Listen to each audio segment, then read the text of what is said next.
បាទសួស្តីបងប្អូនថ្នាក់ទី12ថ្មីស្វាគមន៍មកកាន់វីដេអូថ្មីយើងថ្ងៃនេះយើងមកសិក្សាចំណុចអឺកកម្មនៃសម្ពាធថេរដែលមានរូបមន្ត P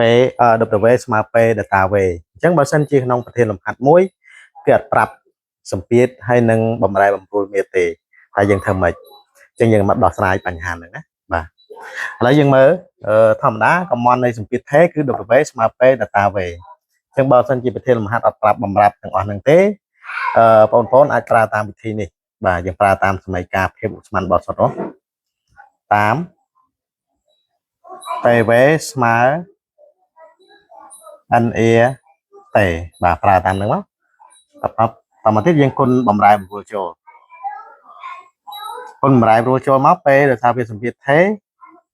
អ្នកដែលប្រែប្រួលគឺមៀតអញ្ចឹង P delta V ស្មើអញ្ចឹងចំនួនម៉ូលថេសកលថេអញ្ចឹងអ្នកដែលប្រែប្រួល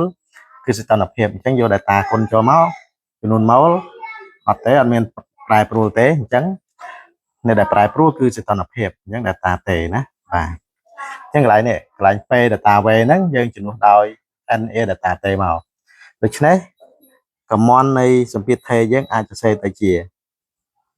W ស្មើ N A data ទេករណីដែលប្រធានលំហាត់អត់ប្រាប់សម្ពាធថេនិងបំរែបំរួលមេទេគឺយើងប្រើតាមនេះមកបាទ